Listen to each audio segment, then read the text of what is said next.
What would you do if your ex-husband, the man who shattered your world, flaunted his new younger model in your face, calling her pure class, while you were still picking up the pieces of your life? Now what if, just as he's basking in his smug victory, you reappear, not broken and defeated, but stepping out of a $500,000 Bentley, owned by a man who could buy and sell your ex 1,000 times over? This isn't a fairy tale. This is the story of Catherine Davenport and how she served the coldest, most luxurious revenge imaginable. Stick around because you won't believe the delicious twists in this tale. Catherine Davenport stared at her reflection in the rain-streaked window of the small coffee shop, but she didn't see herself. She saw a ghost, a pale imitation of the woman she used to be. It had been 6 months since the divorce was finalized, 6 months since Mark had walked out of their 15-year marriage with a dismissive wave and a check that felt more like an insult than a settlement. He had taken the best years of her life, her youthful optimism, her unwavering loyalty, and traded them in for a newer model. Her name was Isabel, a 20-something art gallery assistant with a vapid smile and a penchant for designer knockoffs. Mark, a man who had built his modest wealth on Catherine's quiet support and inheritances, had become insufferable in his new life. He paraded Isabel around their old haunts, a living, breathing trophy of his supposed upgrade. The last time Catherine had run into them at a charity gala she'd been attending with a friend, Mark had cornered her by the silent auction table. "Catherine, you remember Isabel?" he'd said, his voice dripping with condescension. Isabel had offered a tight, insincere smile, her eyes flicking over Catherine's simple black dress with disdain. "Of course," Catherine had replied, her voice steady despite the tremor in her hands. Mark had then leaned in his voice, a conspiratorial whisper that was loud enough for everyone nearby to hear. "You see, Catherine Isabel is, well, she's pure class, a woman of taste. You can't buy that." The implication was clear. Catherine, with her quiet elegance and preference for substance over style, was a relic of the past, a woman who lacked the refined sensibilities of his new paramour. The words had stung more than she cared to admit. They had echoed in her mind for weeks, a cruel mantra of her own perceived inadequacies. Pure class. The phrase was a dagger, twisting in the still raw wound of her betrayal. Mark had always been a master of the subtle, put down the carefully crafted insult that left you bleeding long after the conversation was over. Catherine took a sip of her now cold latte. The bitterness of the coffee, a pale reflection of the bitterness in her heart. She was 42, starting over in a world that felt alien and unforgiving. The settlement, while not insignificant, was a pittance compared to what she had contributed to their shared life. Mark had been clever hiding assets and exploiting legal loopholes she had been too heartbroken to fight. So she was living in a small rented apartment, a far cry from the sprawling suburban home she had so lovingly decorated. She was working a part-time job at a local library, the quiet and the books a balm to her frayed nerves. It was a life of quiet desperation, a life she felt she was destined to live out in the shadow of Mark's new, glittering existence. Her phone buzzed on the table, a message from her best friend Sarah. "Drinks tonight, my treat. You need to get out of that apartment." Catherine smiled, a genuine, albeit small, smile. Sarah had been her rock, her unwavering champion through the whole sordid affair. She was the one who had dragged Catherine out of bed on the darkest days, who had listened to her endless rants about Mark and Isabel, who had reminded her time and time again that her worth was not defined by a man who wouldn't know class if it bit him on his perfectly tailored trousers. She typed back a quick reply. "Yes, please. I need a drink. Or 10. That evening, as Catherine was getting ready, she caught her reflection in the mirror again. The same ghost stared back at her, but this time something was different.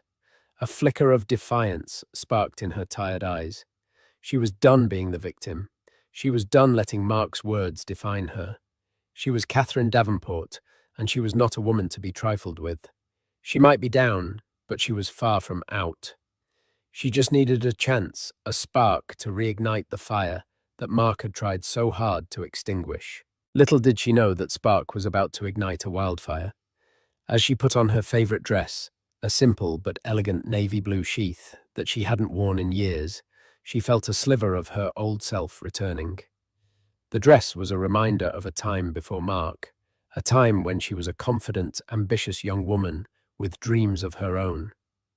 She had put those dreams on hold for him, for their family, for a life that had ultimately been a lie. No more, she whispered to her reflection. No more. She met Sarah at a chic little wine bar downtown, a place they used to frequent in their single days. The bar was buzzing with the energy of a Friday night, the air thick with laughter and conversation. For the first time in a long time, Catherine felt a sense of possibility, a feeling that her life wasn't over, that it was just beginning. "You look different," Sarah said, her eyes wide with surprise as Catherine slid into the booth. "In a good way, a very good way." "I feel different," Catherine replied, a genuine smile gracing her lips. "I'm done mourning the past. It's time to start living for the future." They ordered a bottle of expensive champagne, a celebration of Catherine's newfound resolve. As they clinked their glasses, Catherine felt a sense of liberation, a feeling that she was finally breaking free from the shackles of her past. The night was young, and for the first time in a very long time, so was she. 2 months later, Catherine was a different woman. The quiet librarian had been replaced by a confident, radiant version of herself. She had taken a course in art history, a passion she had long suppressed, and had started volunteering at a local art gallery. The work was unpaid, but it was fulfilling in a way her old life had never been. She was surrounded by beauty, by history, by people who appreciated her intellect and her passion. One rainy Tuesday afternoon, as Catherine was cataloguing a new collection of modern sculptures, a man walked into the gallery. He was tall, with a rugged, handsome face and eyes the colour of a stormy sea. He was dressed in a bespoke suit that probably cost more than her car, but he wore it with an air of casual indifference. He moved with a quiet confidence that was both intimidating and alluring. He introduced himself as Damien Sterling, a name that meant nothing to Catherine at the time. He had a keen eye for art, and they spent the next hour discussing the sculptures, their conversation flowing as easily as if they had known each other for years. He was intelligent, witty, and surprisingly down-to-earth for someone who exuded such an aura of wealth and power. When he left, he handed her his card. "If you ever want to discuss art over dinner, give me a call," he said, his voice a low, rumbling baritone that sent a shiver down her spine. Catherine had stared at the card for a long time after he left. Damien Sterling, CEO of Sterling Industries. A quick Google search had revealed that he was not just a successful businessman, he was a billionaire, a titan of industry, a man whose name was synonymous with power and influence. She had almost thrown the card away, convinced that a man like him would have no real interest in a woman like her. But then she remembered her promise to herself, her vow to embrace life and its possibilities. So she had called him.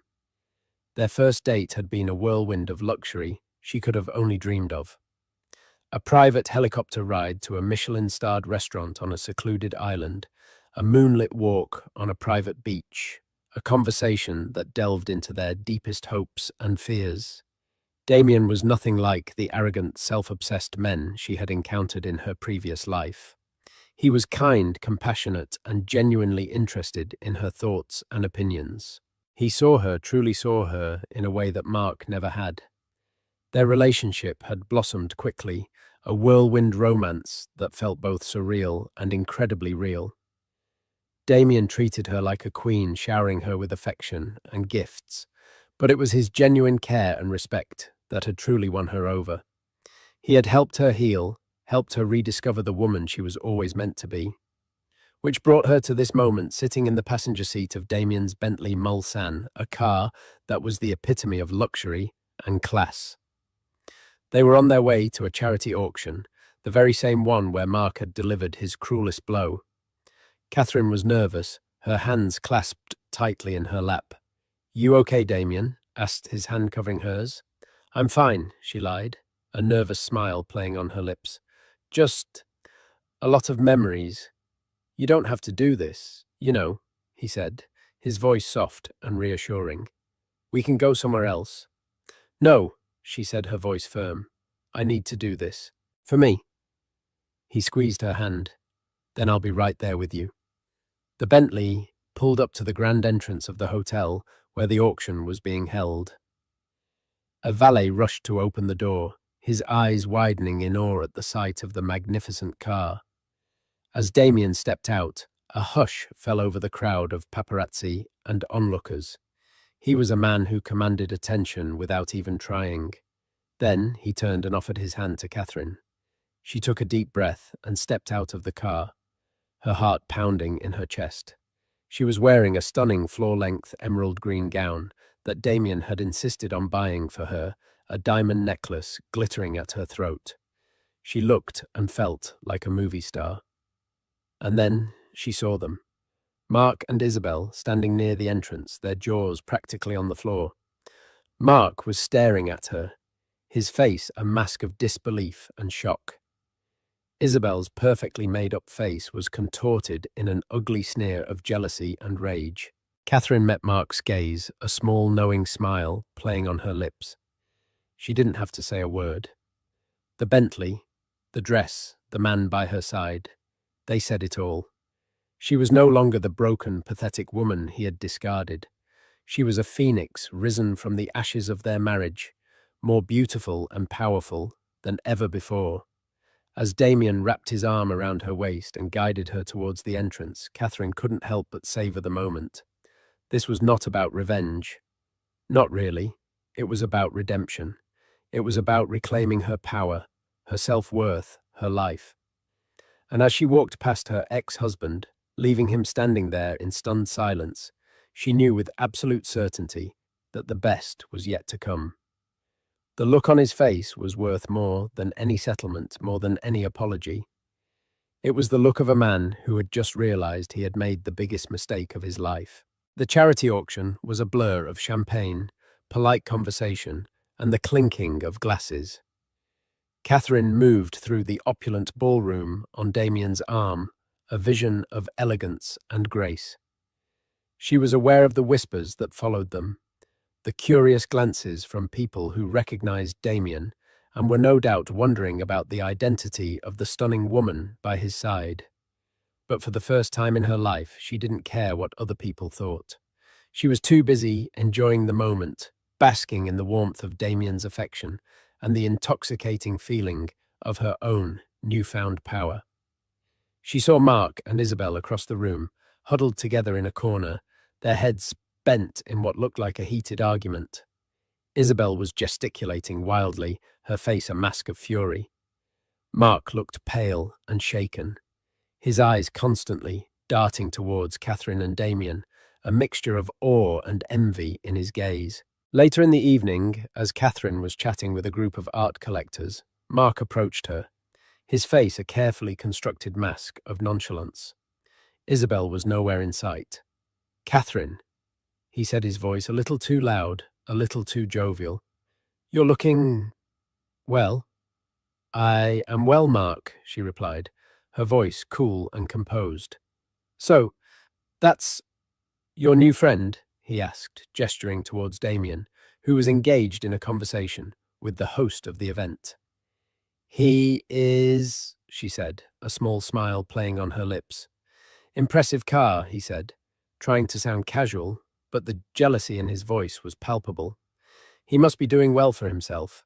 "He is," she repeated, her smile widening. Mark's facade of nonchalance began to crack. "Look, Catherine, about what I said. At the last auction, I was out of line.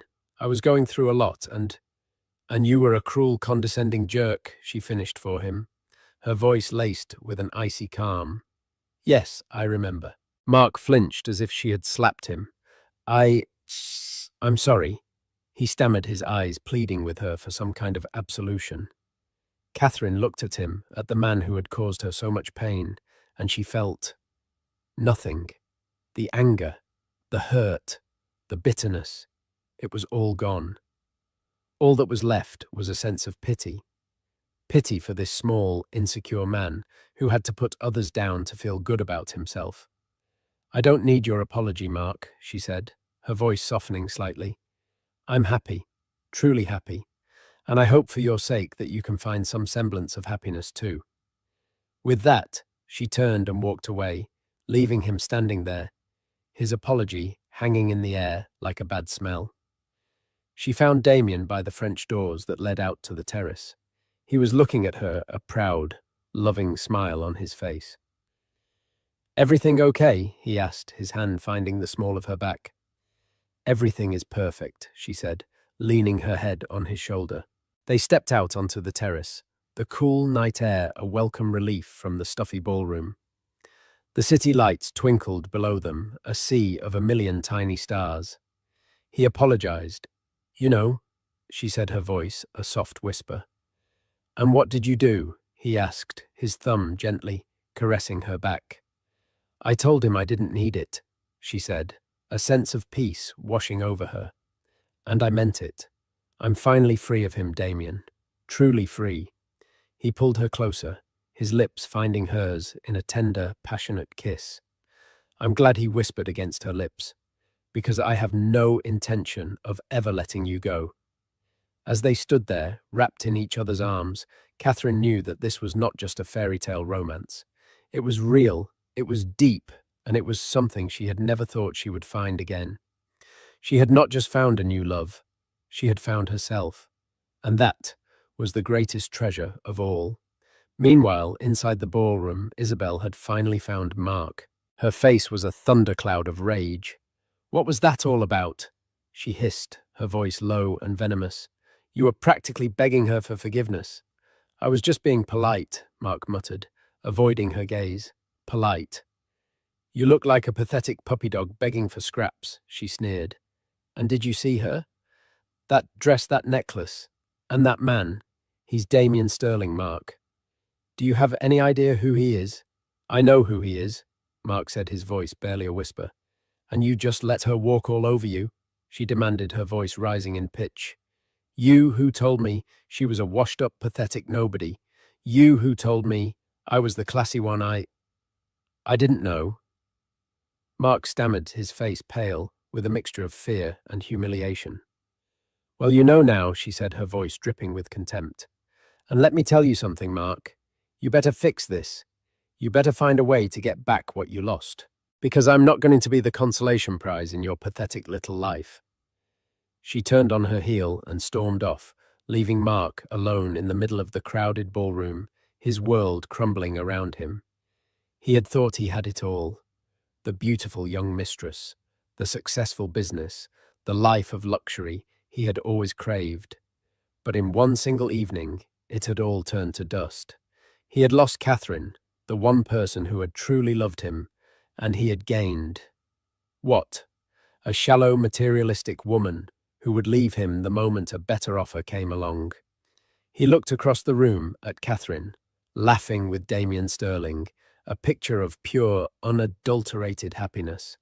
And for the first time, he saw her not as his ex-wife, not as the woman he had discarded, but as the woman he had lost.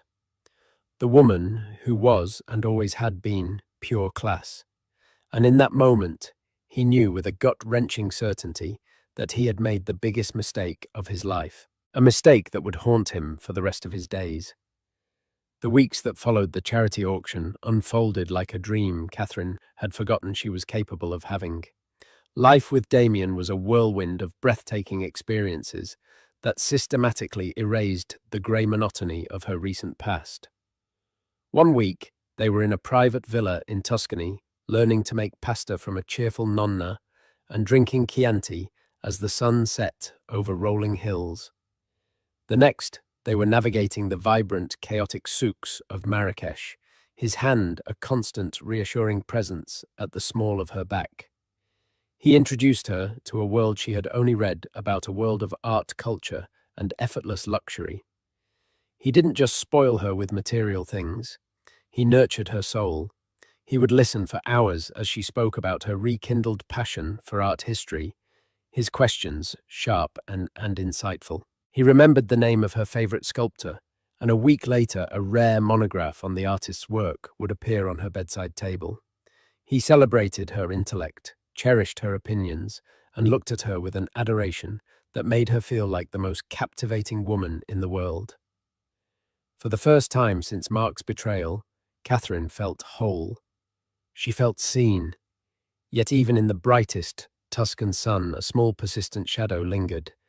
It was a faint, almost imperceptible disquiet that began as a whisper in the back of her mind. The perfection of it all felt constructed. It was too seamless, too flawless, like a movie set where every prop was perfectly placed. The doubt was a bitter aftertaste to the sweetest wine, a discordant note in a beautiful symphony. The anomalies were small at first, easily dismissed. There was the black leather briefcase he always carried, a sleek modern attaché that was always locked and never left his side. Once she'd jokingly asked what was inside State Secrets. He had simply smiled a charming but deflective smile and changed the subject. Then there were the phone calls. He would occasionally step away to take a call, his voice dropping to a low, intense murmur. She once walked onto the terrace as he was ending one, and she heard him say in a clipped, hard tone, "Just ensure the surveillance is discreet. No contact. I only need to know his patterns." He saw her, and his face instantly softened. The predatory hardness vanishing as if it had never been there. "Just a tedious business matter, my love," he'd said, kissing her forehead. But the words surveillance and patterns echoed in her mind. Her anxiety began to crystallize around his past. He spoke of his success in broad strokes of building his empire from nothing, but the specific details were always vague. When she asked about his family, his childhood, or his life before he became Damien Sterling Titan of industry, he would offer beautifully articulated, but ultimately empty anecdotes. He was a master of turning a conversation, of making her feel cherished and heard while revealing nothing of substance about himself. She felt a familiar, sickening lurch of fear. Was she being a fool again? Was her desperation for love making her blind? She confided in Sarah over lunch one afternoon, laying out her fears like a hand of losing cards. "So, he's private and has a mysterious briefcase," Sarah said, arching a skeptical eyebrow. "Catherine, the man is a billionaire. They're not exactly open books. You're happy for the first time in years. Don't let the ghost of that monster Mark poison this. Maybe just trust that this is real." Catherine wanted to believe her. She tried to force the doubts down, labeling them as post-traumatic paranoia. But she couldn't shake the feeling that she was a character in a play, and she was the only one who hadn't read the script. The feeling that his arrival in her life at that exact moment at that specific gallery was too perfect a coincidence. The breaking point came on a Tuesday evening. They were dining in his penthouse, a stunning duplex that seemed to float above the city lights. A private chef had prepared a spectacular meal. The wine was exquisite, and the jazz playing softly in the background was an embodiment of sophisticated romance. It was perfect, and the perfection was suffocating her. She looked at him across the table, at this handsome, brilliant, attentive man who had rescued her from the ashes of her life. Her heart ached with love for him and with the terrifying fear that none of it was real. Her hands trembled as she put her fork down. "Damien," she began, her voice barely a whisper, yet it cut through the soft music like a shard of glass. "I have to ask you something." He immediately gave her his full attention, his brow furrowed with concern. "Anything, Catherine. You know that." "This," she said, gesturing vaguely at the opulent room at their life. "Us. It has been the most wonderful period of my life." Her voice broke slightly. "But it feels like a fairy tale. And I've learnt the hard way that fairy tales aren't real. I need to know the truth. Why me? Of all the women in the world, why did you walk into that specific gallery on that specific day and choose me?" A profound stillness fell over him. The charming smile, the relaxed confidence, it all fell away, replaced by an expression of deep, soul-crushing weariness. He looked like a man who had finally reached the end of a very long and painful road. He stared at her for a long moment, his stormy eyes filled with a galaxy of emotions she couldn't decipher. I was hoping, he said, his voice raspy with regret, that I would never have to answer that question, or that, by the time you asked it, it wouldn't matter anymore. He rose from the table and walked to the floor-to-ceiling windows, his back to her as he gazed down at the glittering city below. When he finally spoke, his voice was heavy, each word weighted with the burden of 2 decades. I didn't find you by chance, Catherine. There was no coincidence. I sought you out. The blood drained from her face. The floor seemed to drop away beneath her. What do you mean? He turned to face her, his expression raw with a pain that mirrored the sudden agonizing bloom of her own. I mean that I knew your ex-husband. I knew Mark Davenport long before you ever did. He began to talk, and the story that spilled from him was one of profound friendship and the bitterest betrayal. They had grown up in the same working-class neighborhood, 2 ambitious boys with dreams far bigger than their surroundings. Damien was the visionary, the genius coder. Mark was the salesman, the charismatic face of their partnership. Together in a cramped garage, they created a revolutionary piece of software that was poised to change the face of data compression. They were on the verge of securing their first round of major funding. He was my brother, Damien, said, his voice thick with the memory of a ghost. I trusted him with my life, with my future. But Mark's ambition was a cancer. He secretly negotiated a side deal, sold their proprietary code to a major corporation for a fraction of its worth, and filed a patent under his own name just days before the sale. He took the money and vanished, leaving Damien with a mountain of debt, a lawsuit from their initial investors, and a heart so thoroughly broken it would take 20 years to mend. He didn't just steal my work, Catherine. He stole my identity. He erased me from my own story. I lost everything. He walked back towards her, his eyes blazing with the cold fire of a long-nurtured grudge. So, I rebuilt. I worked 20-hour days, fueled by coffee and rage, and every success, every dollar I made was just a means to an end. The end was always Mark. I promised myself that one day I would be so powerful that I could crush him without a second thought. And then 6 months ago, I was reading a financial journal, and there was a small piece on up-and-coming real estate moguls, and I saw his name, and next to it, in an article about his recent messy divorce, there was a picture of you. He knelt before her, taking her cold, trembling hands in his. I saw the pain in your eyes. It was the same look I saw in my own reflection in that empty garage all those years ago. It was the look of betrayal, and in that moment, a plan was born. A cruel, perfect, vengeful plan. A plan she whispered the words like acid on her tongue. To use me. Was I just a pawn, a weapon to aim at your enemy? Yes, he admitted, his honesty more painful than any lie. At first, that's all it was. I would sweep in the billionaire savior. I would give you a fairy tale life, and the sight of you on my arm, happy and radiant, would be the first turn of the screw in Mark's public humiliation. It was a cold, calculated move in a war he didn't even know was coming. He squeezed her hands, his gaze desperate pleading. But then, the unthinkable happened. The plan went wrong. I met you. I actually met you, Catherine. I listened to you talk about art with such passion. I saw your kindness, the quiet strength you carried, despite what he did to you. I saw your grace, your wit, your soul. And somewhere between discussing Renaissance sculpture and laughing over a spilled glass of wine, my cold-blooded revenge plot was hijacked by my own heart. I fell in love with you. Hopelessly. Completely. I'm not in love with Mark's ex-wife, he said, his voice cracking. I am in love with Catherine Davenport. I should have told you.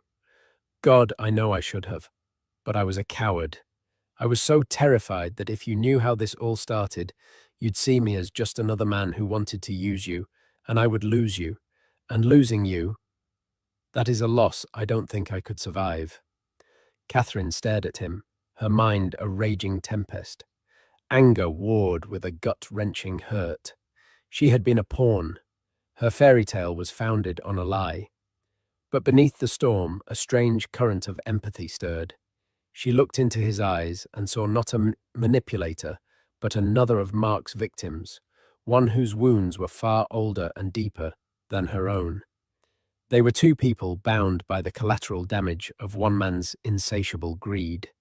She pulled her hands from his and stood up, walking to the window herself.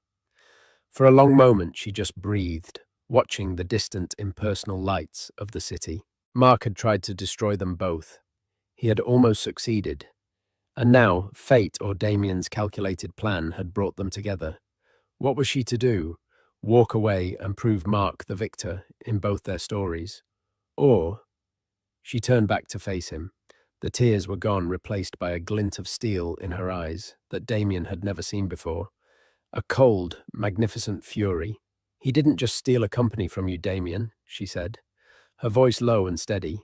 "He stole 15 years of my life. He tried to extinguish my spirit, and he almost succeeded." A slow, dangerous smile touched her lips. "You wanted to use me as a weapon. Fine, but a weapon doesn't just want to be brandished. It wants to be fought." She walked towards him, her earlier vulnerability gone, replaced by the chilling resolve of an avenging angel. "So what happens now?" she asked, her voice dropping to a conspiratorial whisper. "When does the real war begin?" Damien looked up at her, a mixture of awe and adoration on his face. This was not the end he had feared. This was a beginning he had never dared to imagine. He rose to his feet, a matching fire in his own eyes. "Now," he said, a slow, predatory smile spreading across his face. "Now we show him what real class looks like when it comes for its pound of flesh." The plan was not born in a single flash of inspiration, but was meticulously crafted over weeks in the glass-walled study of Damien's penthouse, a room that became their veritable war room.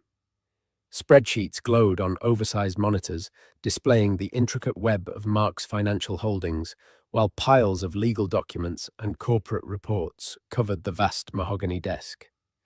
It was here that Catherine's transformation from a wronged woman to a formidable queen on the corporate chessboard was completed.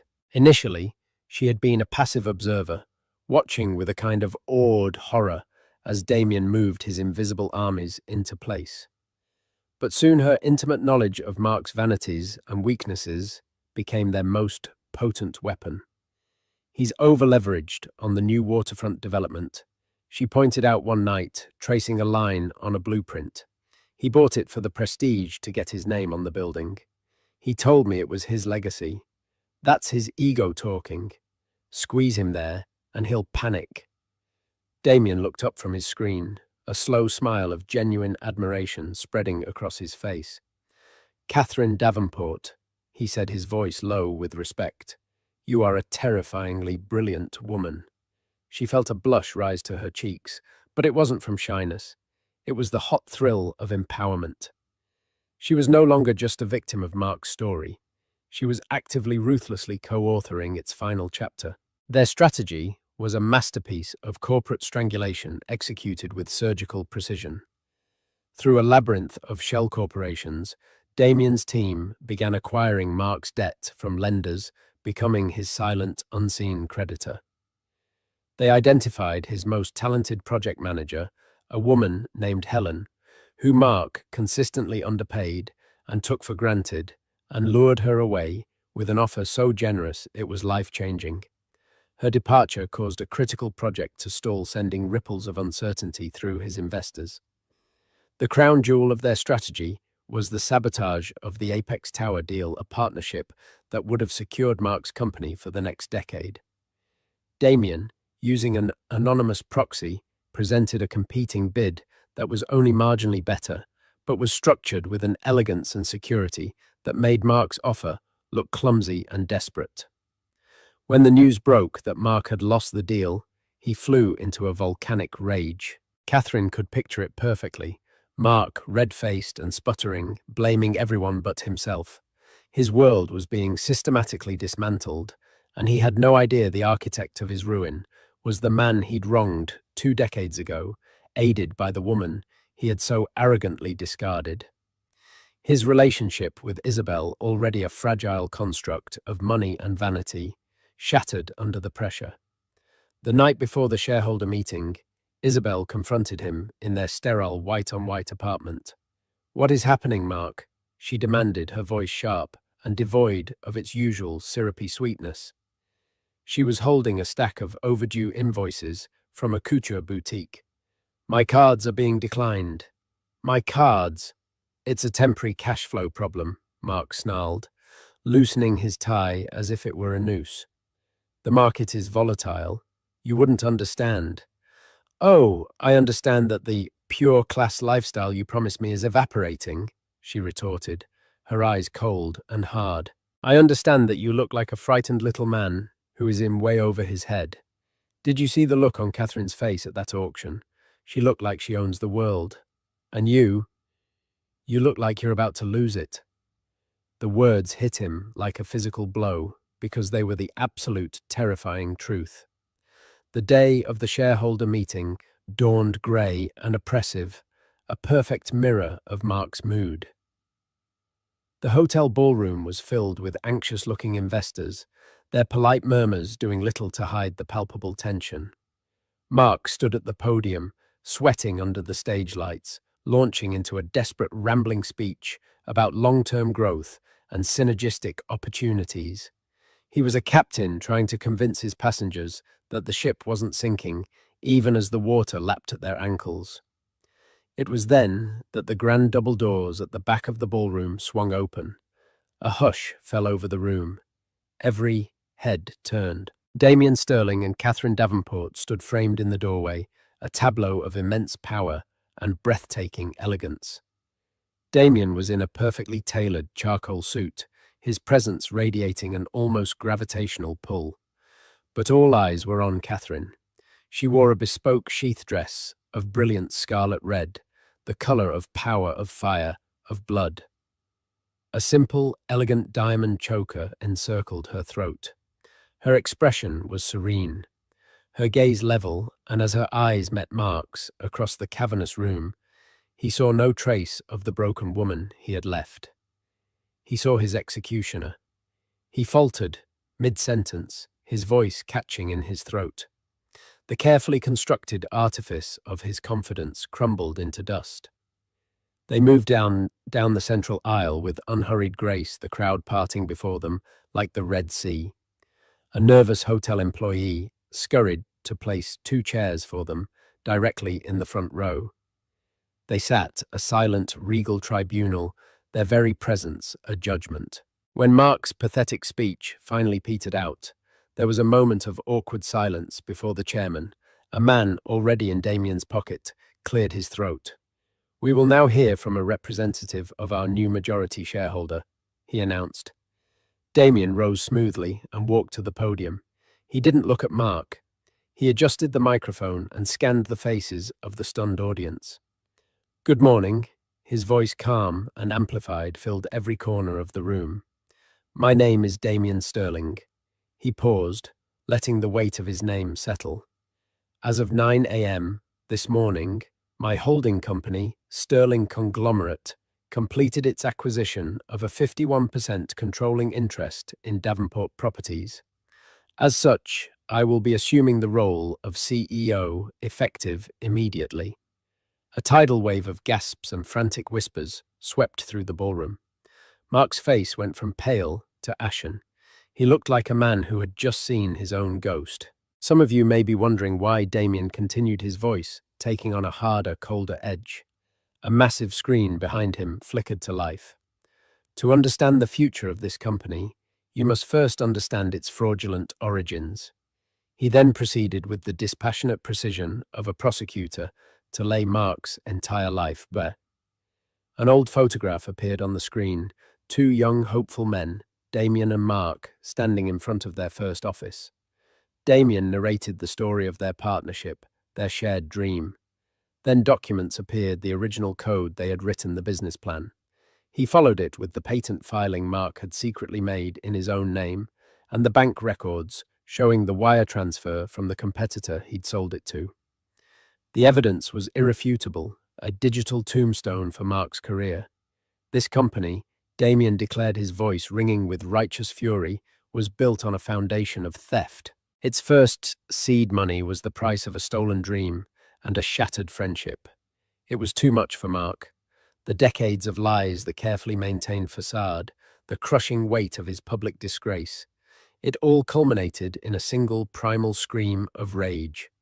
He lunged from his chair, a wild animal cornered, and with nothing left to lose his target, Damien's throat. But Damien had been waiting for this for 20 years. He simply sidestepped a matador, avoiding a dying bull. Mark, propelled by his own momentum, stumbled past him, lost his footing on the polished stage, and crashed to the floor in a heap of expensive ruined wool.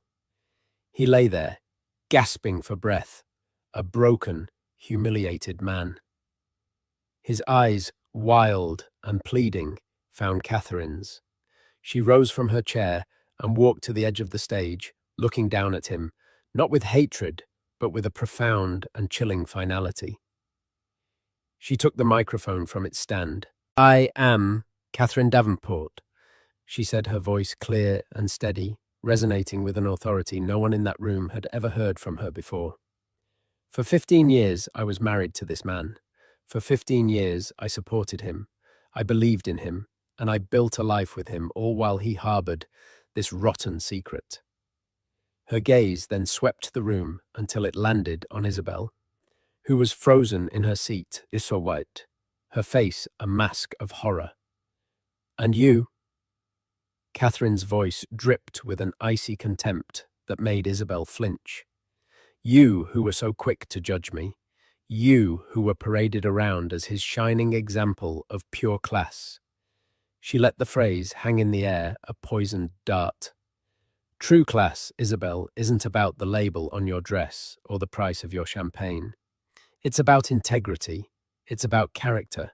It's about not hitching your wagon to a hollow man built on a mountain of lies. Look at your prize now." Isabel's face crumpled. With a strangled sob, she scrambled from her chair and fled the ballroom, a blur of designer fabric and public shame. Catherine placed the microphone back on its stand. The work was done. She looked at Damien, who watched her with an expression of boundless love and awe. He offered her his hand. She took it, and together they turned their backs on the wreckage of Mark Davenport's life and walked out of the ballroom, not towards vengeance, but towards the clean, bright and limitless horizon of their future. The implosion of Mark Davenport's world was not a quiet affair. It was a deafening public spectacle. The shareholder meeting had been the lit fuse, and the resulting explosion ripped through the city's financial district with breathtaking speed. News outlets, smelling blood, descended like vultures. The story was irresistible, a tale of youthful betrayal, a 20-year quest for vengeance, and the stunning rise of a scorned ex-wife. Mark's face, once a symbol of smug, self-made success, was plastered across newspapers and websites, now twisted in a permanent grimace of humiliation. He was no longer Mark Davenport, CEO. He was Mark Davenport, the fraud. His calls went unanswered. His business partners, once eager to clap him on the back, now crossed the street to avoid him. The empire he had built on a foundation of lies crumbled into dust, its assets absorbed into the new, dynamic entity that Catherine and Damien were building in its place. He lost the penthouse, the luxury cars, the custom suits. Within weeks, he had lost every trapping of the life he valued above all else. The last Catherine heard of him was through a short, pitying article in a local tabloid that Sarah had sent her, accompanied by a single word, karma. The piece described him being seen leaving a dingy walk-up apartment building, far from the glittering heart of the city, his shoulders stooped, his face gaunt and unshaven. He was a ghost haunting the ruins of his own life. For a fleeting moment, Catherine felt a pang of something akin to sadness, not for the man he became, but for the deluded man she had once loved so desperate for validation that he'd destroyed everyone in his path, including himself. She quickly dismissed the thought. Pity was a luxury he hadn't earned. He was a consequence of his own creation. Isabel's exit was as predictable as it was swift. Her brand of pure class was a currency that was only valuable when backed by a platinum card. With Mark's fortune gone, her affection evaporated. Catherine saw her once months later in the glossy pages of a society magazine. She was clinging to the arm of a leathery, ancient-looking shipping magnate, her smile fixed and bright, her eyes holding the same vacant ambition. She was a beautiful, predatory vine, forever seeking a stronger tree to climb. Damien glanced at the photo over Catherine's shoulder and remarked, dryly, "Some people never learn to build their own gardens." That Catherine thought was the perfect epitaph for both Isabel and the man she had abandoned. In stark contrast, Catherine and Damien's world was one of construction. They renamed Mark's former company Phoenix Legacy, a name that felt both defiant and deeply personal. They didn't just run it, they transformed it. Damien, with his strategic mind, saw the big picture, the market trends, the financial architecture. But it was Catherine who gave the company its soul. The quiet elegance and appreciation for substance that Mark had once mocked became their greatest asset. She spearheaded the redesign of their corporate identity, curated the art in their new offices, and insisted on an ethos of transparency and integrity that stood in sharp contrast to the company's previous incarnation. She discovered a ferocity and an acumen she never knew she possessed. In boardrooms seated beside Damien, she was not his consort, but his partner, his equal. Her insights were sharp, her instincts unerring. There were moments during tense negotiations where she would watch Damien operate and see a flicker of that cold, ruthless strategist he had been forced to become. She saw the predator that had hunted Mark down. The sight no longer frightened her, but it was a sobering reminder of the price of their victory. It was a darkness they both carried, a shared scar from a war they had won. Vengeance, she learned, wasn't a clean, satisfying act. It left a residue, an echo in the quiet moments. This realization coalesced one evening several months later. They had escaped the city for their home on the coast, a modern glass house perched above the Pacific. The chaos had settled, and a new peaceful rhythm had taken its place. Yet Catherine felt a persistent low-level hum of disquiet. As they walked along the shore, the waves pulling at the sand, she finally gave voice to the question that had been haunting her. "Do you ever regret it, Damien?" she asked. Her voice almost carried away by the wind. "The way we did it, the totality of it." Damien stopped walking, his gaze fixed on the distant, blood-orange smear of the sunset. He was silent for a long time, the only sound, the cry of a lone seagull. "I don't regret taking back what was mine," he said finally, his voice low and heavy with reflection. "He built a career on my ruin. Justice required a balancing of the scales." He turned to face her, his sea storm eyes filled with a vulnerability she had only seen a few times. "But I do regret the necessity of it. I regret the 20 years I spent letting that anger fuel me. It was like an engine inside me, Damien. Everything I did, every success, every acquisition, it was all just another step on the path back to him. I was a prisoner of my own crusade." He reached out his hand, gently tucking a strand of her hair behind her ear. "I look at what he became, a bitter, hollow man, and I have to wonder, what part of me became like him along the way? I was so focused on the destination that I didn't realize how much the journey was poisoning me." His voice cracked slightly. "When I met you, it was the first time in 2 decades I did something that wasn't about Mark. It was about you. And I was so terrified. I was afraid that you'd see the monster he had created in me and that you'd run." Tears welled in Catherine's eyes as she finally understood the true depth of his burden. Her pain had lasted for a year. His had festered for a lifetime. "I was running my own revenge plot, you know," she admitted softly. Mine was just smaller. I just wanted to see his face when I stepped out of that Bentley. I wanted one moment of victory, but it spiraled into this, into a corporate war. And I won't lie, a part of me loved it. A part of me loved watching him fall. And that part of me, it scares me a little. We saved each other, Damien whispered, pulling her into a fierce, protective embrace. You showed me that there was a life to be lived after revenge. You were the light at the end of a very long, very dark tunnel. And you, she murmured into his chest, you showed me that I was a phoenix, not just ashes. They stood there, locked together, as the last light of day bled from the sky, the waves washing the shore clean. It wasn't an absolution, but an acknowledgement. The past wasn't erased. Its echoes would always be there, but they were no longer ghosts haunted by it. They were survivors, builders, partners who had taken the rubble of their respective betrayals and constructed a new empire, not of wealth, but of a profound, hard-won love. Their happily ever after wasn't a fairy tale gift. It was a fortress they had built together brick by painful, beautiful brick.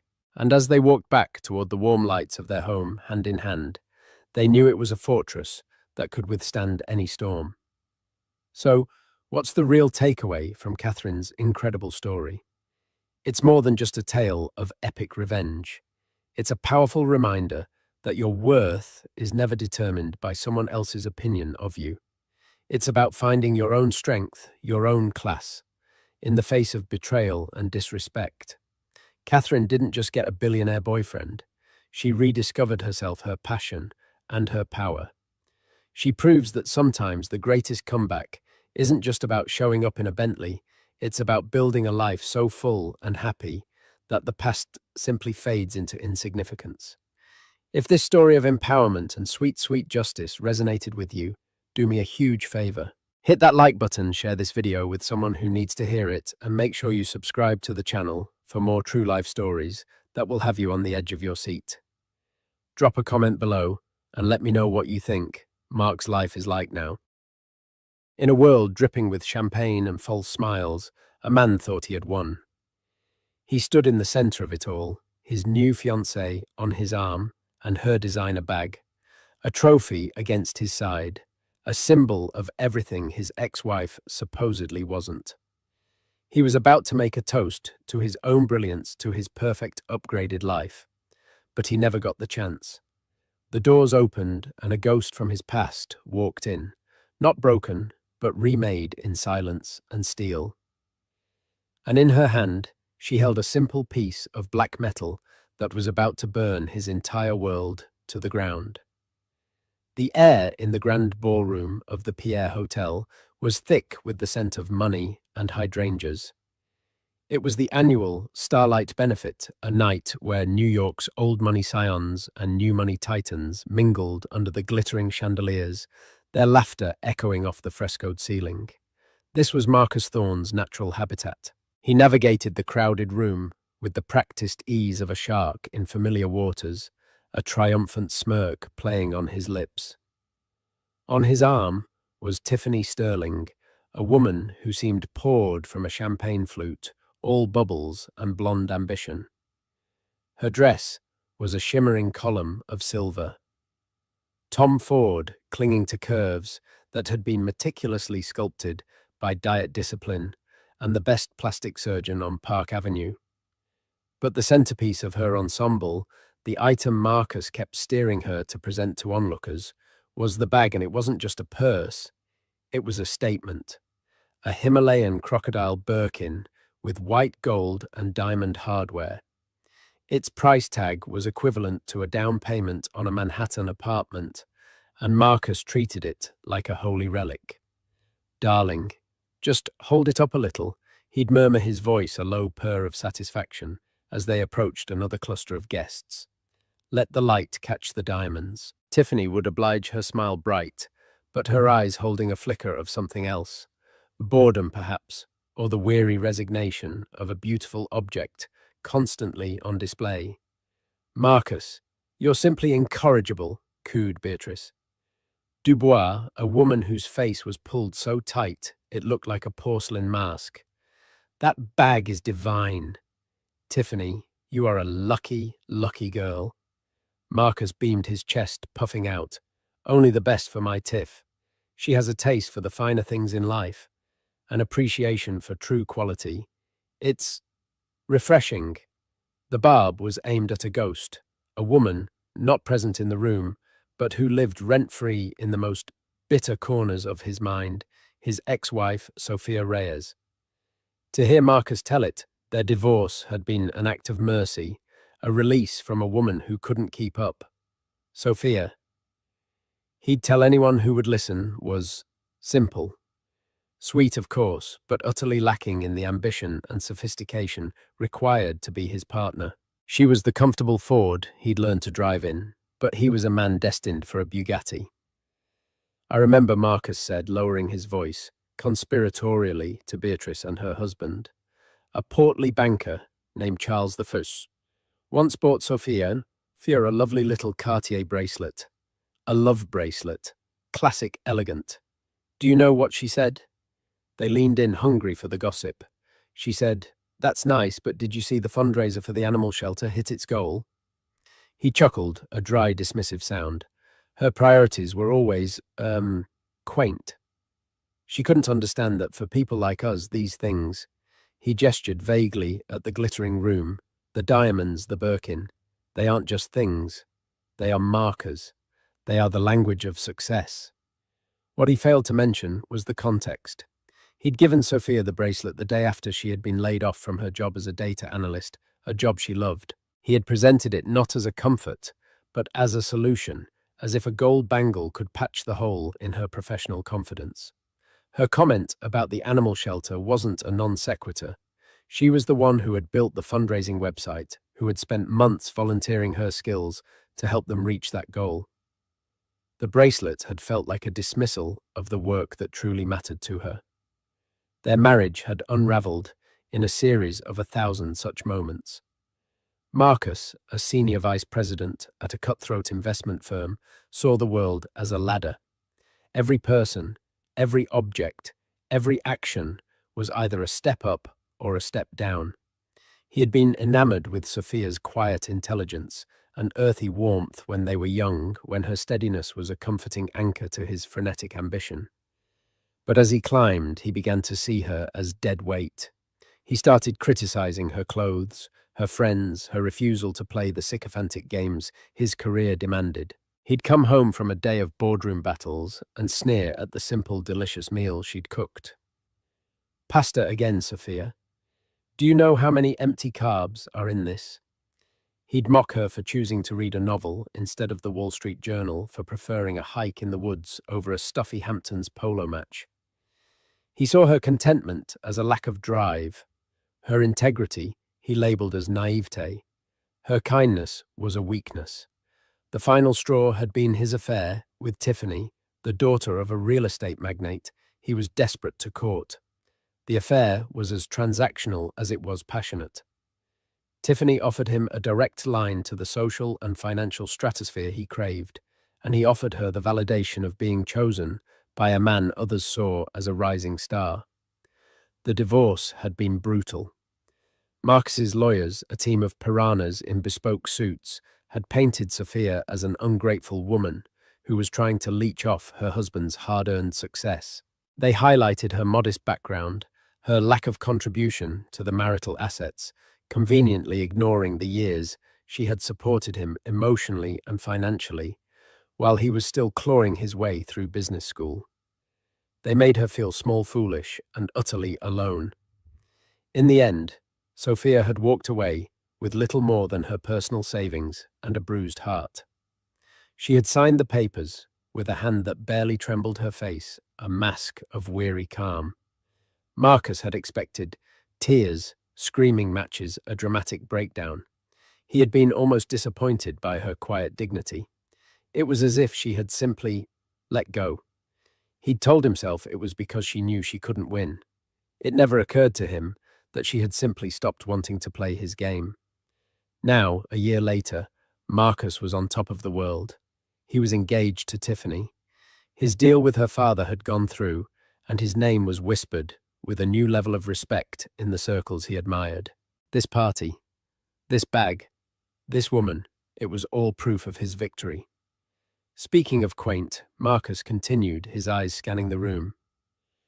I heard Sophia is working for some non-profit now, something to do with sustainable tech. So earnest. So predictable. He shook his head with mock pity. I do hope she's happy in her own little way. Well, not everyone is cut out for this world, Tiffany added, patting his arm. Her voice was as smooth and hard as a polished stone. She had secured her man, and in this rarefied world, that was a victory in itself. She glanced down at her Birkin, then back at Marcus, a silent acknowledgement of their pact. She provided the pedigree, he provided the public adoration and the endless stream of luxury goods to prove it. It was a fair trade. The evening wore on a symphony of clinking glasses and calculated compliments. Marcus held court, retelling his polished anecdotes, his gaze continually returning to the Himalayan Birkin, as if it were the source of his power. He was so absorbed in his own performance, so drunk on the validation he had engineered, that he didn't notice the subtle shift in the room's energy. It wasn't a sudden event. It was a slow, creeping change, like a tide turning. It started near the grand entrance, a ripple of silence that began to spread outwards. Conversations faltered. Heads turned. The ambient chatter of the room dipped by several decibels. Charles the banker was the first in their group to notice.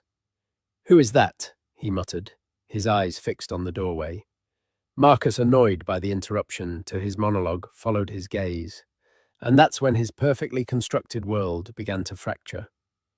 The woman standing in the grand archway of the ballroom was at first glance unrecognizable. She wasn't making a grand entrance. There was no preening, no pause for effect. She had simply walked in, handing her wrap to an attendant, her movements fluid and unhurried.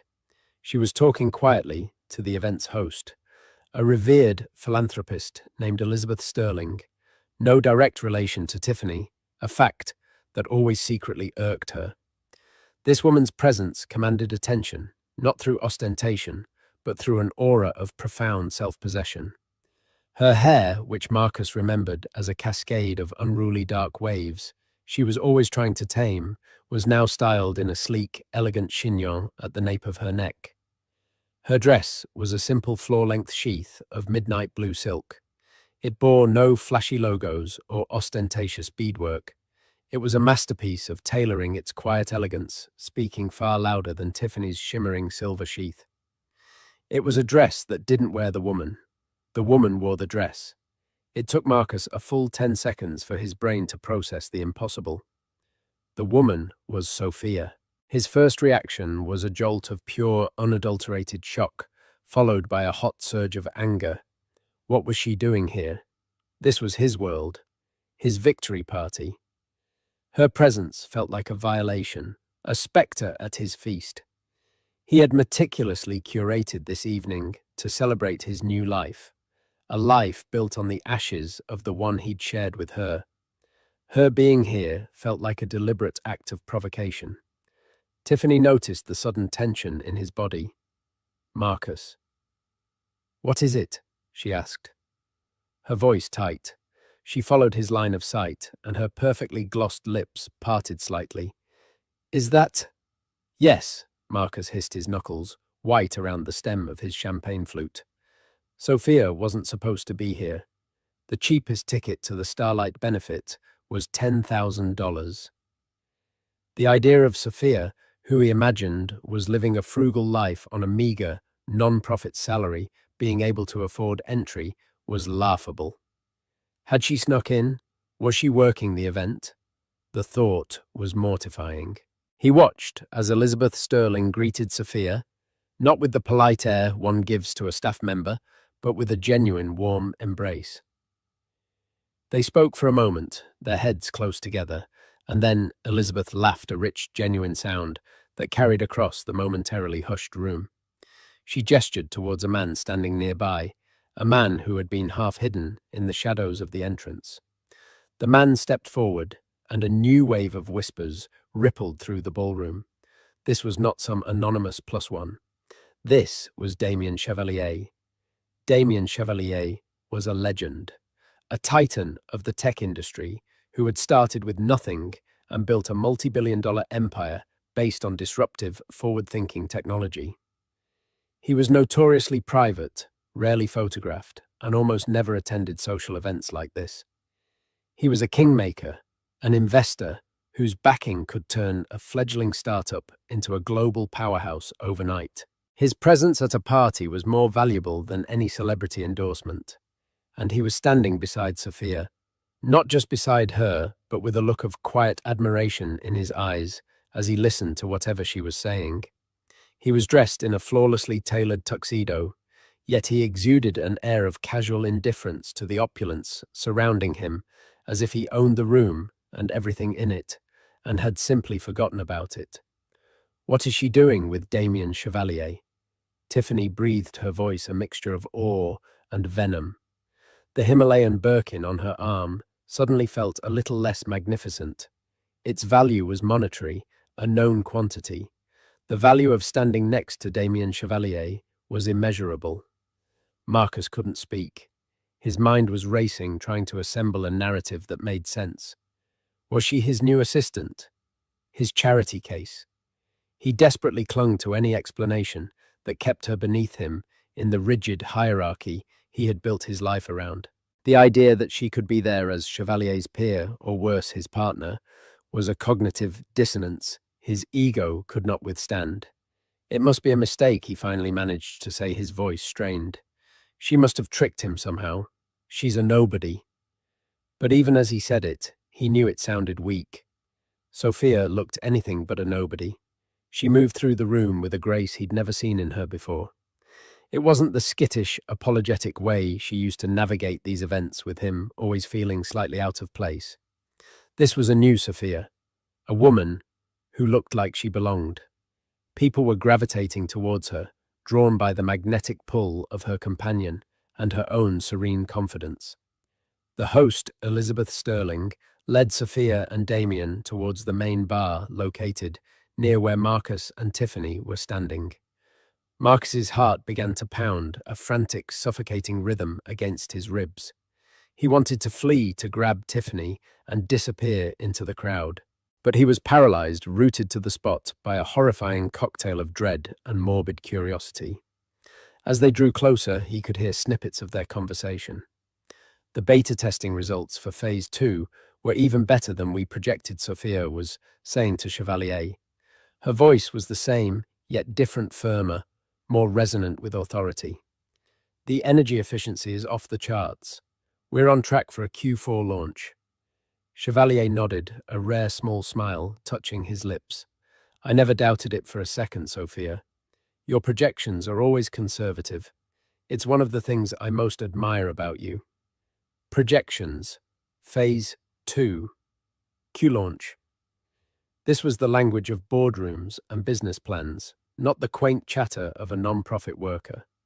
This was the language he spoke, and she was speaking it fluently with the man who could buy and sell Marcus's entire company before breakfast.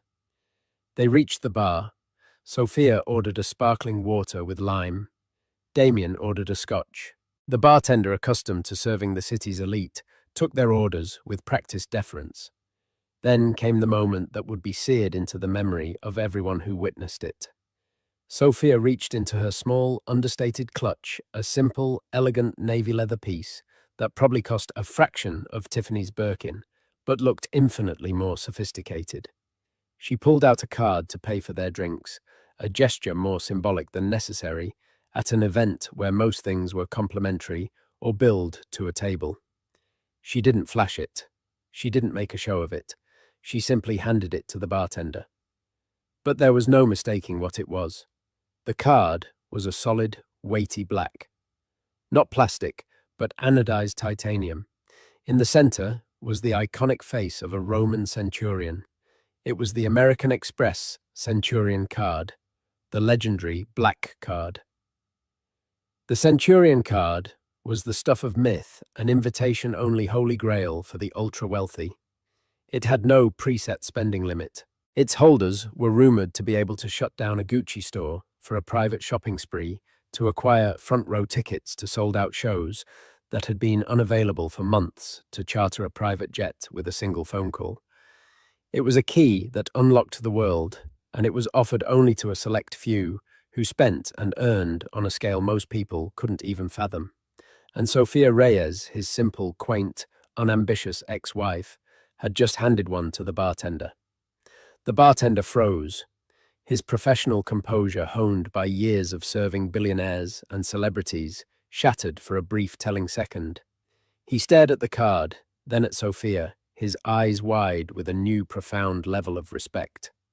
Marcus felt the blood drain from his face. The air in his lungs seemed to solidify. The smug satisfaction he had felt just moments before curdled into a thick, choking sludge of disbelief and horror. Tiffany gasped a small, sharp sound. Her eyes were locked on the black card, then darted to her own prized possession, the Himalayan Birkin. The bag, which had been her badge of honor all evening, a symbol of her superior status, suddenly looked kshrish, vulgar. It was an object you could buy. The card in Sophia's hand was a symbol of a world you had to be invited into. The silence around them was now absolute. Everyone who had been watching, pretending not to watch, had seen it. The gesture was small, but the implication was catastrophic. It was a nuclear bomb detonated in the middle of Marcus Thorne's victory party. Sophia seemed oblivious to the shockwave she had created. She took her water from the bartender, who was now handling her, with the reverence usually reserved for royalty, and turned back to Damien Chevalier. But before she could take a sip, she looked up and her eyes met Marcus's. For a long, stretched-out moment, there was no one else in the room. Her expression wasn't triumphant or smug. It wasn't angry or vengeful.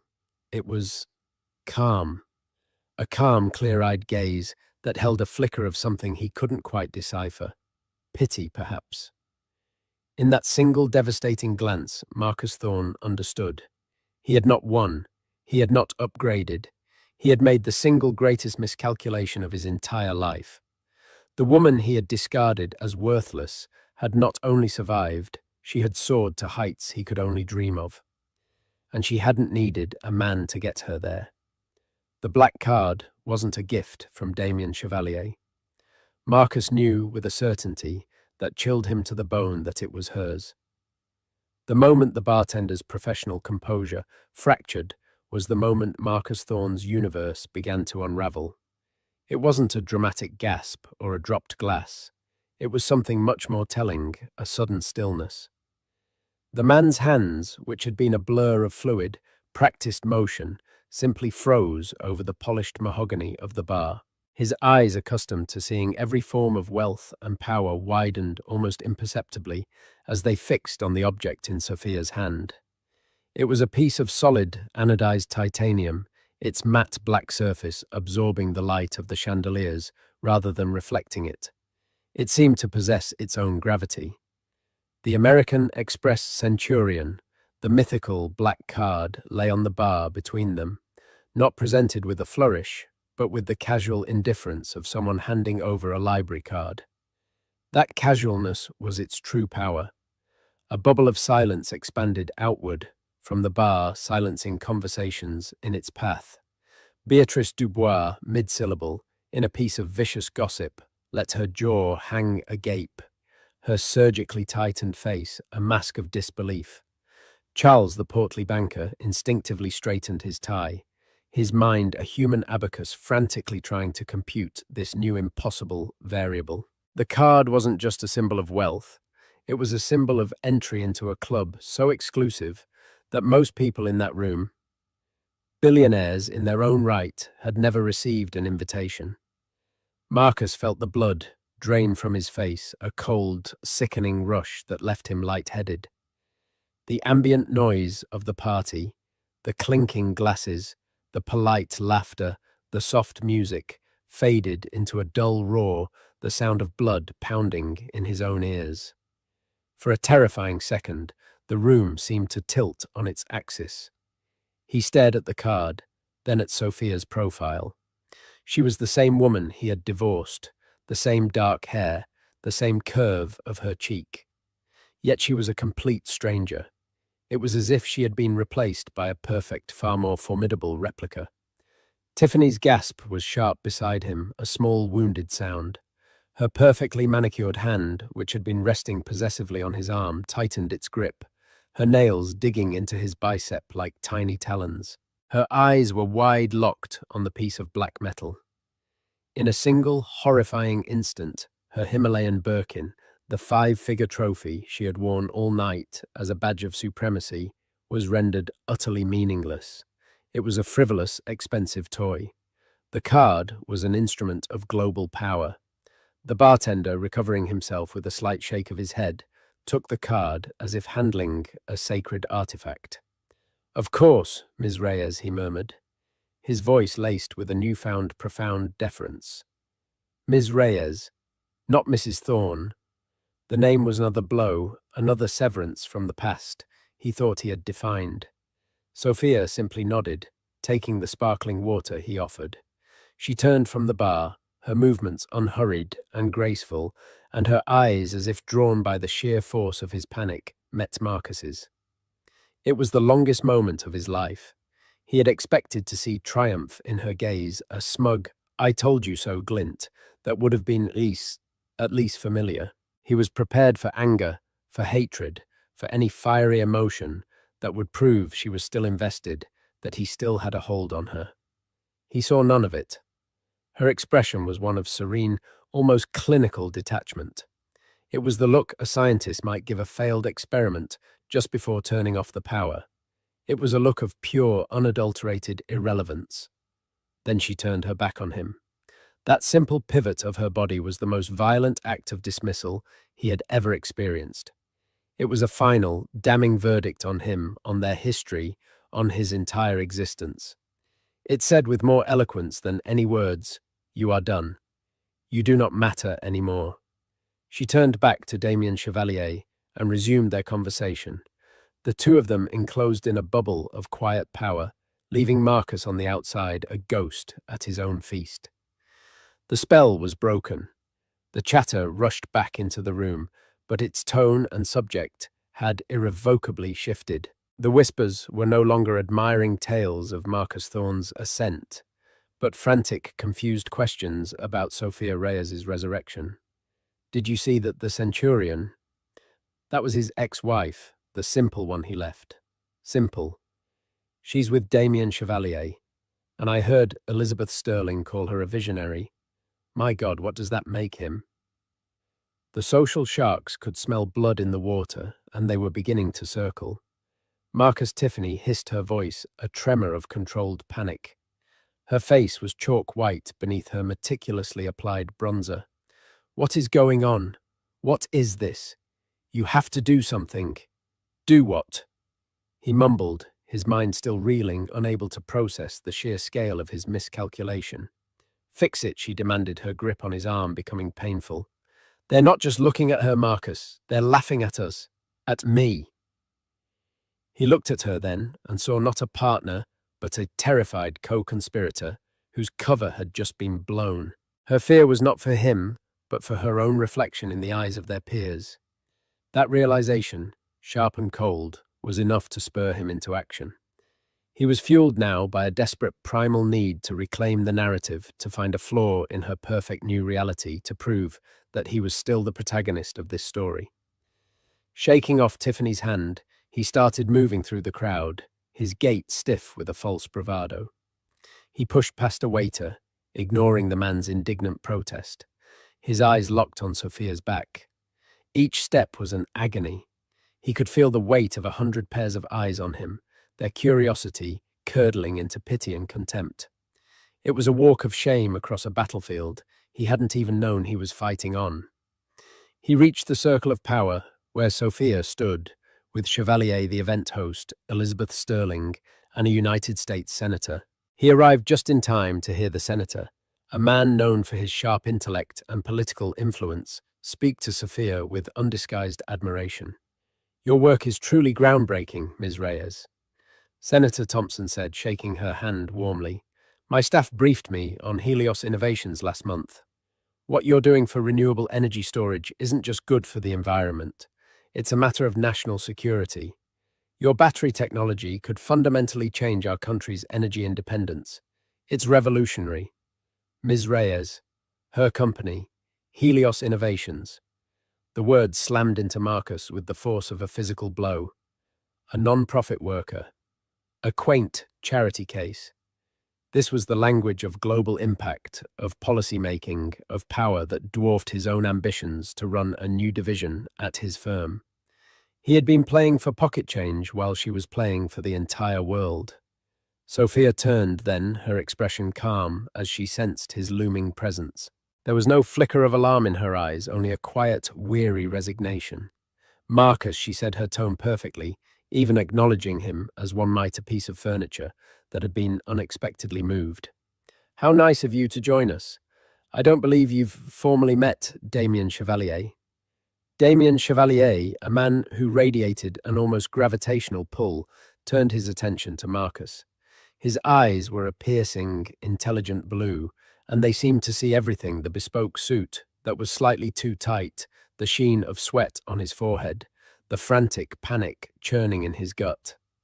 Thorne Chevalier, said his voice, a low, resonant baritone that commanded silence. He made no move to offer his hand. Sophia has mentioned you. The statement was utterly neutral, yet it hung in the air, heavy with unspoken condemnation. Marcus felt his collar tighten. It's an honor, Mr. Chevalier, he managed to say the words tasting like acid. I'm a great admirer of your work. The honor, Chevalier replied, his gaze shifting back to Sophia, with unmistakable respect, is all Sophia's. I don't invest in balance sheets. I invest in visionaries who can execute. It's a rare combination. Sophia has it. He paused, his eyes sweeping briefly over Marcus. Many people who think they do, don't. I'm just an investor, a very, very fortunate one. He smiled at Sophia. She's the visionary. Her company is going to change the world.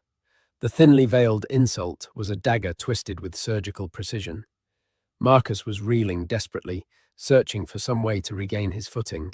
I didn't know, he stammered, looking directly at Sophia, a pathetic plea in his eyes. You never said anything about... A faint, almost sad smile touched Sophia's lips. It was a smile of profound distance. We haven't spoken in over a year, Marcus, and if I recall, you weren't particularly interested in my quaint little projects back then. The word quaint struck him with the force of a physical memory. He flashed back to a Sunday morning in their old apartment, Sophia excitedly showing him a proposal she'd written for a local community garden, her face lit with passion. He remembered scoffing, not even looking up from the business section of the paper. That's quaint, honey, he'd said, but some of us have to focus on the real world. He felt the eyes of the senator and Elizabeth Sterling on him, now their expressions cool and appraising. They understood. In that single moment, his entire carefully crafted persona as a brilliant, ambitious man of the world dissolved, revealing the petty, insecure tyrant underneath. Looking for an ally, a lifeline, he glanced back towards where he'd left Tiffany. She was gone. He scanned the room and saw her across the ballroom, huddled with a group of her friends. She caught his eye, and for a split second, her mask of fury was replaced by one of cold finality. Then she turned her back on him, a deliberate, brutal echo of Sophia's own gesture. He was utterly alone. It was then that the lights dimmed slightly, and Elizabeth Sterling took the stage to begin the night's main event, the live charity auction. Marcus was trapped, an island of humiliation, in a sea of glittering faces. And now, for our final, most exclusive item of the evening, Elizabeth announced, her voice resonating through the suddenly hushed ballroom. A once-in-a-lifetime experience. A private behind-the-scenes tour of the Large Hadron Collider at CERN in Geneva, Switzerland, guided by and followed by a private dinner with two of its leading particle physicists, Dr. Aris Thorne and Dr. Lena Petrova. This is a truly priceless opportunity to discuss the very fabric of the universe with the minds who are mapping it. We'll start the bidding at $50,000. A wave of excited murmurs rippled through the crowd. This was not a shot or a piece of jewelry. This was an intellectual trophy, a status symbol for the mind. 50,000, a voice called out. 75. 100,000. Marcus watched his heart hammering against his ribs. He needed to do something. He needed an act of social CPR to resuscitate his dying reputation. His gaze fell upon Charles the banker, who was watching him with an expression of morbid fascination. In a moment of sheer, unadulterated madness, driven by the primal terror of social annihilation, he raised his hand. $150,000, he yelled, his voice cracking on the last word. A collective gasp went through the room. It was an aggressive, desperate leap. Across the room, he saw Tiffany's eyes widen in horror. Then a calm, clear voice cut through the silence. 200,000, said Damien Chevalier. He hadn't raised a paddle. He hadn't even raised his voice. He had simply spoken, and the room had obeyed. It was a direct challenge, a public execution. All our eyes swiveled back to Marcus. His bluff had been called on the grandest stage imaginable. His mind raced. His bonus, his stocks, his credit lines. He could cover it just barely. But it would be financial suicide. It would wipe him out, expose the flimsy scaffolding of his wealth to everyone. Backing down now was unthinkable. It was social death. Sweat poured down his back. The pressure was immense, a physical weight crushing the air from his lungs. He chose social survival over financial solvency. He raised a trembling hand. 250,000. The silence that followed was absolute. It was the silence of a cliff edge. Elizabeth Sterling on stage looked from Marcus's pale, sweating face to Damien Chevalier's impassive one. Chevalier didn't even glance at Marcus. He looked at Sophia. She met his gaze and gave a subtle, almost imperceptible shake of her head. It wasn't a suggestion. It was a quiet command. He's not worth it. Let him go. Damien gave a small nod of understanding, a flicker of amusement in his eyes.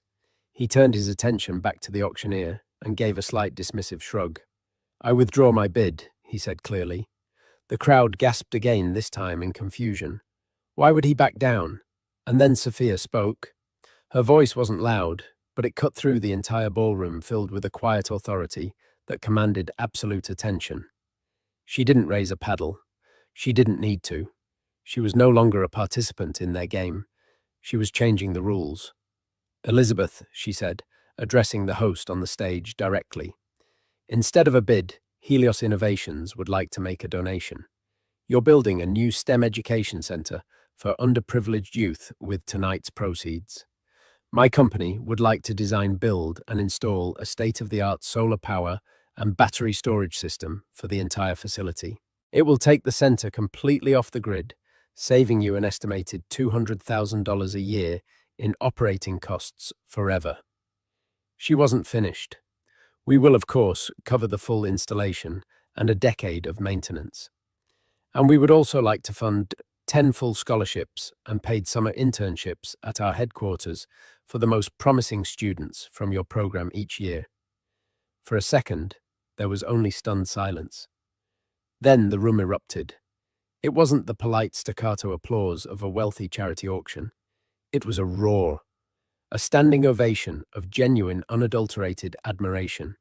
She hadn't just offered money, she had offered a future, a partnership, a sustainable legacy. She had demonstrated a power that was generative and brilliant, making Marcus's desperate, ego-driven bid of $250,000 look like what it was. A pathetic, selfish gesture from a small, small man. The auctioneer, momentarily forgetting her role, banged the gavel with a starstruck smile. Sold, donation gratefully and ecstatically accepted. Thank you, Ms. Reyes. Thank you, Marcus. Thorne stood alone in the middle of the floor, forgotten. The applause was a physical force, washing over him, erasing him. He was a ghost in a tuxedo, watching the woman he had discarded as worthless being surrounded by a crowd of the most powerful people in the city, her quiet brilliance shining brighter than all the diamonds and flashbulbs in the world.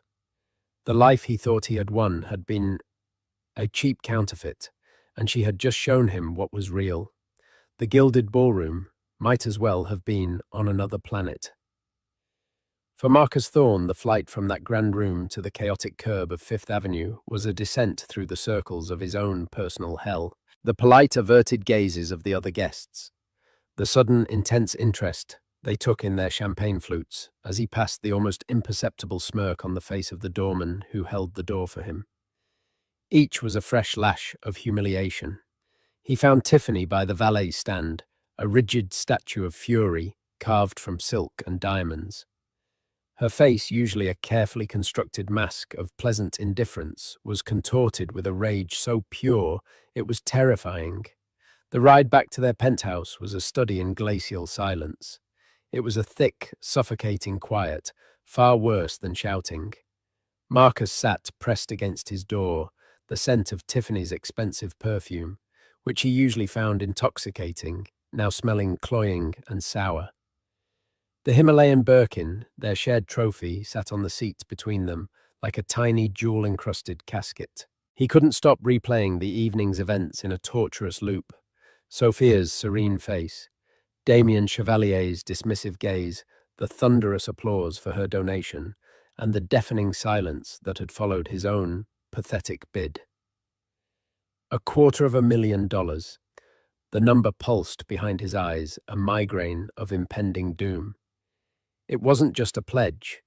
It was a public declaration of a wealth he didn't truly possess. It was a lie that was about to come due.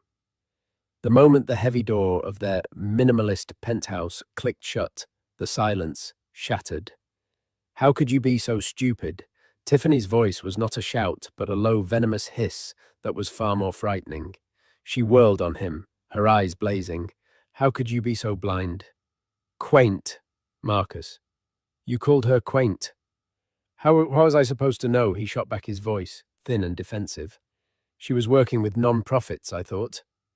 You didn't think she cut him off taking a step closer. That's your entire problem. You build a fantasy in your head, and you sell it as the truth. You sold it to me.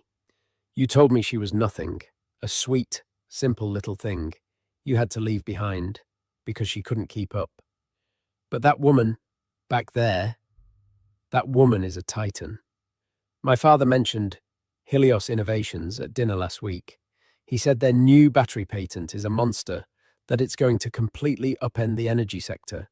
He said whoever got in on the seed round would be a king, and your ex-wife is the company. She paced the vast white living room, her silver dress a streak of angry light against the sterile decor. And you stood there puffing out your chest over this bag. She gestured to the Birkin with profound contempt, like a child showing off a new toy. Then you tried to get into a bidding war with Damien Chevalier, a man who could buy this entire building with the interest he earns in a week. Do you have any idea how foolish you made me look? I am a sterling. People expect me to have taste, to have judgment. And I showed up with a desperate posturing fraud. I am not a fraud, Marcus yelled the accusation, hitting too close to home. Aren't you? Tiffany stopped pacing and looked him dead in the eye. A cold, calculating light had replaced her fury. That bid, Marcus. $250,000. We don't have that. You don't have that. I've seen the credit card statements you try to hide. I know what the lease on your Porsche costs. I know what you pay for your box at the Knicks. It's all smoke and mirrors. You're living on a razor's edge, pretending to be a master of the universe when you're one bad bonus away from ruin. The truth of her words knocked the air from his lungs. He was exposed, and not just to her, but soon to the world. The benefits organizers would be calling tomorrow to arrange the transfer of funds. His firm, which prided itself on the financial acumen of its executives, would find out. Her father, the man he had worked so hard to impress, would see him as the liability he was. He sank onto a severe-looking white sofa, the fight draining out of him, replaced by a cold, spreading dread. He was ruined. Tiffany watched him crumble, her expression devoid of pity. She walked over to her hand, and with a slow, deliberate movement, she twisted the large, flawless diamond off her finger. She didn't throw it. She placed it carefully on the surface of the marble coffee table, where it sat cold and alone. This was a transaction. Marcus, she said, her voice now eerily calm. I provided access and pedigree. You were supposed to provide momentum and power. You have failed to hold up your end of the bargain. In fact, you've become a liability. She turned and walked towards the bedroom without a backward glance.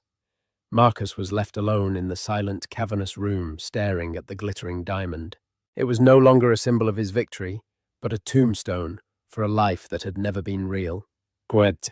As Marcus's world imploded, Sophia's expanded into a quiet, profound peace. Her exit from the gala with Damien Chevalier was the polar opposite of Marcus's shameful escape. She was stopped every few feet by people who now saw her not as an accessory, but as a principal. They didn't ask about her dress. They asked about her work. Their eyes alight with genuine curiosity and respect. In the hushed, leather-scented interior of Damien's Maybach, the city's frantic energy muted behind layers of glass, she finally allowed herself to breathe. That was quite the denouement, Damien remarked, his voice a low rumble. He wasn't looking at her, but at the passing city lights, giving her space. He played the fool's gambit. When you have nothing, you bet everything. It rarely works. I almost felt sorry for him, Sophia confessed, surprising herself. She leaned her head back, the exhaustion of the evening settling deep into her bones. It was like watching a man try to fight the ocean with a bucket. Don't waste your pity, Damien advised, his tone gentle but firm. Men like that aren't tragic figures. They're architects of their own misery. The world is full of them. He paused, then turned his piercing gaze to her. The more important question is, are you all right? Seeing him seeing what he's become. Or perhaps what he always was. Sophia was silent for a long moment, truly considering it. The story of her last 3 years was not one of meteoric rise, but of a slow, painful subterranean crawl back to the light. The divorce had been an extinction-level event for her sense of self. Marcus, with the help of his lawyers, had methodically dismantled her, convincing her that her kindness was weakness, her contentment was laziness, and her intellect was irrelevant. She remembered the first few months living in a tiny sunless apartment in a part of the city she didn't know.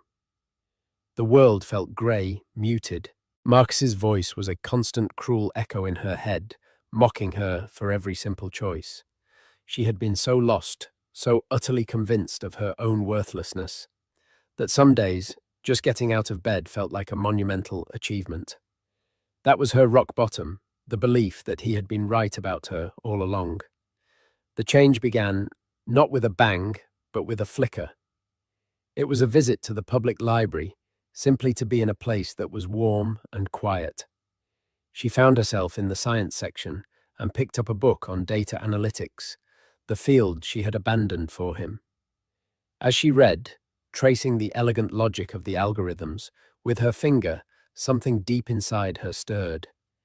It was the part of her brain that Marcus had never been able to touch, the part that saw the world not as a ladder to be climbed, but as a vast, beautiful system of interconnected patterns.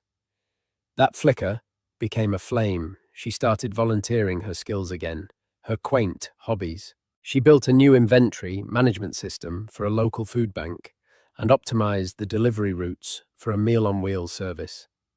It wasn't about money or recognition. It was about rebuilding her mind, one line of code at a time. It was her rehabilitation. The idea for Helios Innovations was born from that work. While analyzing energy consumption data for a small environmental advocacy group, she saw the bottleneck. Everyone was focused on generating more solar power, but the real problem was storing it efficiently and cheaply. The batteries were the anchor holding the entire industry back. That night, she couldn't sleep. She filled a legal pad with frantic calculations and sketches. The concept that is that emerged was radical, a new battery chemistry based on biomimicry, mimicking the hyper-efficient energy storage structures found in phytoplankton. It used a carbon polymer framework and a saline electrolyte materials that were cheap, abundant, and non-toxic. She poured her entire divorce settlement, a sum that Marcus would have considered pocket change, into renting a small, grimy lab space in a Brooklyn warehouse. For the next year, that lab was her entire world. She lived on instant noodles and coffee, working 18 hours a day, sometimes sleeping on a cot in the corner. It was a punishing, lonely existence, punctuated by the stench of ozone from failed experiments and the constant threat of bankruptcy. But she had never felt more alive. She was building something real, something that mattered. When she finally had a stable working prototype, she took it to the VCs on Sand Hill Road. They were without exception dismissive. One portly, patronizing man had patted her hand after her presentation and said, "This is a very cute idea, sweetheart. Really. But maybe you should find a CEO type to be the face of it. It's a bit complex for a woman to lead." She had walked out of that office not defeated, but incandescent with rage. That rage fueled her for another 6 months, until a junior analyst, a young man who had been in one of those meetings and had been secretly impressed, risked his job to email her business plan to an internal contact at Chevalier Industries. Damien Chevalier's arrival at her lab had been like a thunderclap. He didn't send a subordinate. He came himself unannounced, stepping into her chaotic workspace with the unnerving calm of a man who owned the world. He didn't look at the mess. He looked at the complex equations covering her whiteboard. For 3 hours, he grilled her. He didn't ask about her background or her marital status. He attacked her science, her methodology, her market analysis with a ferocious intelligence. And she met him at every turn, defending her work, parrying his questions, proving she was his intellectual equal. At the end, he had simply nodded. "I'm in," he said. "Whatever you need. But you're the CEO. This is your vision. I'm just the fuel." "I'm all right," she finally said, her voice clear and steady as the Maybach glided through the quiet streets of her neighborhood. "He's not a ghost anymore. He's just a man I used to know. A man who bought a bag instead of building a legacy. The person he hurt, the woman who believed his lies. She doesn't exist anymore. He didn't destroy her. He just cleared the way for me." Damien gave a small, approving smile. "And the Centurion card. That was a particularly elegant touch." Sophia reached into her clutch and looked at the sleek, black titanium card. "Damien, when your company is operating in 17 countries and you have to book a last-minute flight from Tokyo to Berlin to close a deal on a new manufacturing plant, you learn that an Amex Platinum just doesn't cut it." She smiled a real unfettered smile. "It's not a status symbol. It's a tool, a necessary one." The car pulled up to her brownstone, a beautiful classic building with light spilling from the windows. It was a home that radiated warmth and history, the absolute antithesis of Marcus's cold, white penthouse. This was a place she owned, a space she had earned. As she stepped out, she turned back to Damien. "Thank you, Damien, for believing in the science." "Sophia." He replied, his expression serious. "I didn't bet on the science. I bet on the scientist." She walked up the stone steps, the key to her own front door, feeling solid and real in her hand. The confrontation with Marcus wasn't a victory. It was an epilogue to a book she had finished reading long ago. Her story wasn't about revenge. It was about resurrection. And as she stepped inside, leaving the noise of the city and the ghosts of her past behind, she knew with a certainty that settled deep in her soul that her work was only just beginning. So what's the real lesson here? It's not just about the satisfaction of seeing a scornful ex get his just desserts. It's a story about the incredible power of self-worth. Marcus saw value only in what could be flaunted, a designer bag, a trophy wife. He threw away Sophia because he couldn't assign a price tag to her quiet brilliance and deep integrity. But true value isn't something you wear, it's something you build. While he was busy chasing status, she was busy building an empire, not for revenge, but for herself. She didn't need to scream or fight. Her success was a quiet roar that silenced all his noise. Her story is a powerful reminder that the ultimate victory is becoming the person you were always meant to be, completely independent of anyone else's approval. If this story resonated with you, please hit that like button, share it with someone who needs to hear it, and subscribe for more stories of quiet strength and epic comebacks.